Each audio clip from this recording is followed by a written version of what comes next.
5 sets of dualities covered in Bhagavad-gita, by Krishna's mercy. Traigunya Vishya Veda Nistraigunyo Bhavarjun. Nirdvandvo Nitya Sattvastho Niryogakshem Atmavan. Quote, the Vedas mainly deal with the subject of the 3 modes of material nature. Rise above these modes, O Arjuna. Be transcendental to all of them. Be free from all dualities and from all anxieties for gain and safety, and be established in the self. Lord Krishna, Bhagavad-gita, 2.45. The premise of this discussion is the difficulty in trying to grasp the concepts presented within Bhagavad-gita. Someone is honestly in search of answers to the miseries of life. They are in distress. They are lost. They are lacking direction. Prior to this, they tried the commonly shared recommendations, such as finding your passion in life, being nice to people, participating in community activities, and the like. Nothing has worked. Religion has failed to make a dent, as once there is the open acknowledgement of alignment with a particular savior, there is nothing much left to do. The fall guy is supposed to take care of the rest, but the bewilderment remain. The seeker wants specific instruction. Do this. Do that. Don't go there. Wake up at this time of day. Eat this kind of food. Don't eat that.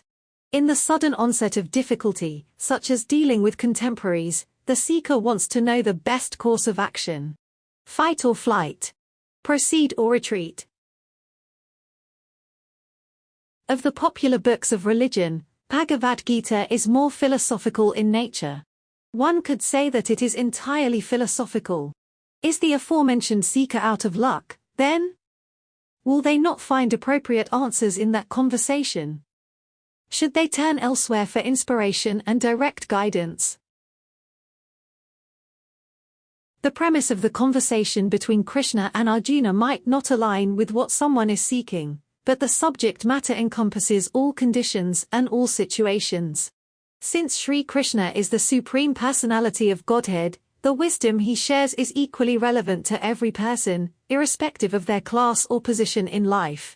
It is valuable and abundant in the way of Goswami Tulsidas comparing the price of commodities. Tulsi jane suni samujhi kripa sindhu Raghuraj. Mahenge mani kanchan kiye sondhe jag jal naz. Quote, Tulsi knows, has heard, and has understood that Sri Rama is an ocean of mercy because he made jewels and gold expensive, while keeping the most important things like water and grains inexpensive. Dohavli, 149. The specific situations we find that require resolution are actually in duality.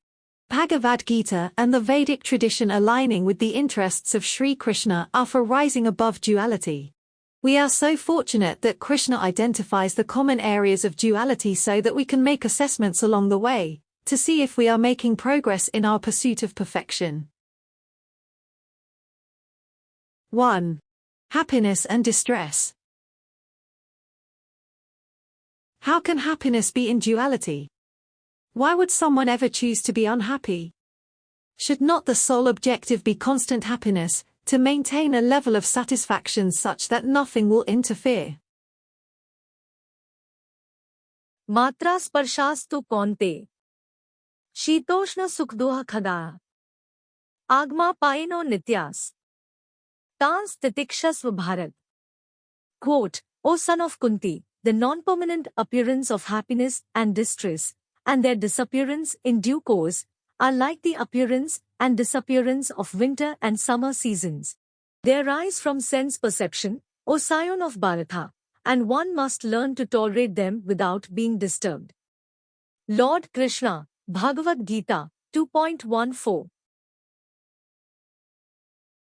Krishna explains to Arjuna that happiness and distress arrive on their own. We don't have to specifically seek them. For instance, I experience a moment of happiness this morning after waking up from a good night of sleep. This is not something I was expecting. I was not consciously looking for this kind of happiness. A few minutes later, I experience distress. As I am about to embark on a lengthy journey to pick up vital supplies for the home, one of the tires on the car is low on air. I have to interrupt the travel, pull over to the side of the road, and fill the tire with air.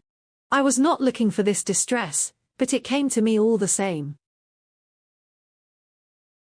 2. Winter and summer. The happiness and distress are so predictable that we can compare them to the seasons. It was summer a few months ago. The temperatures were high enough to warrant visits to the local swimming pool.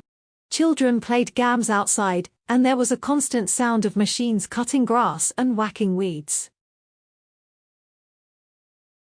In a few months, the temperatures will be so low that it will be dangerous to stay outside for too long. The trees will be bare and no one will feel energized in their physical labor. There is nothing we can do to change these situations.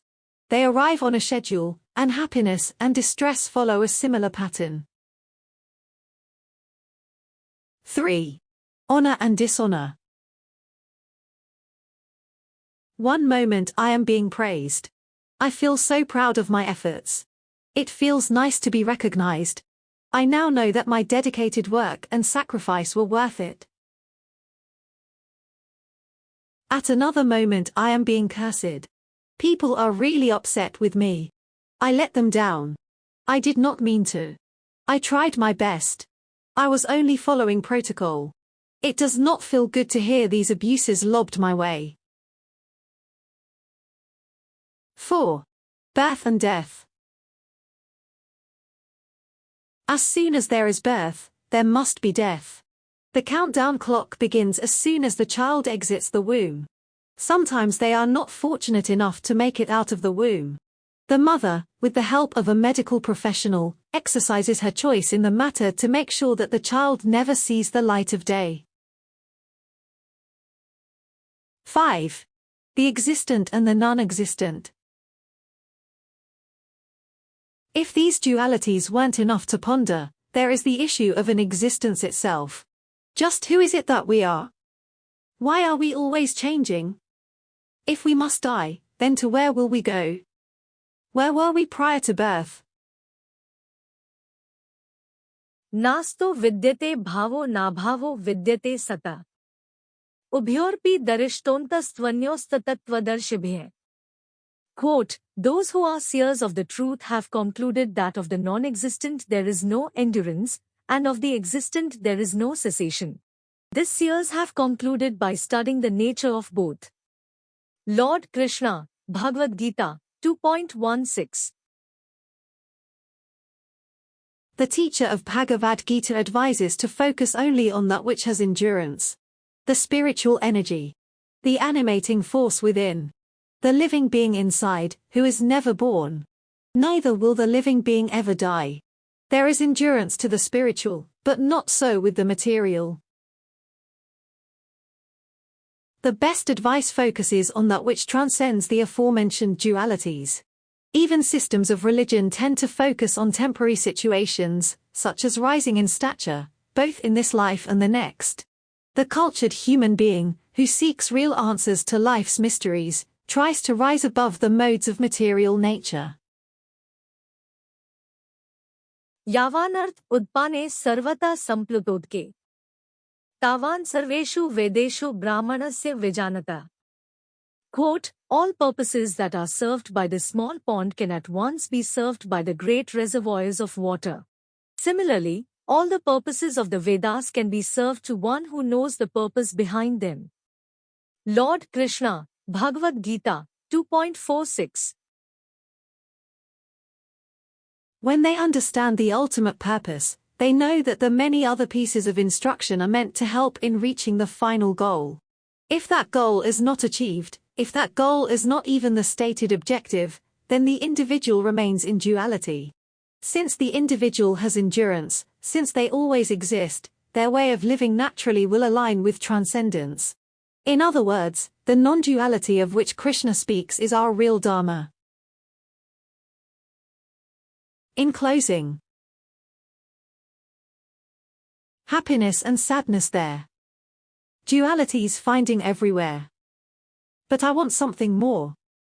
A real purpose for. Recommendation from the wise. That above the changing rise. Such that in transcendence to stay. Krishna showed Arjuna the way.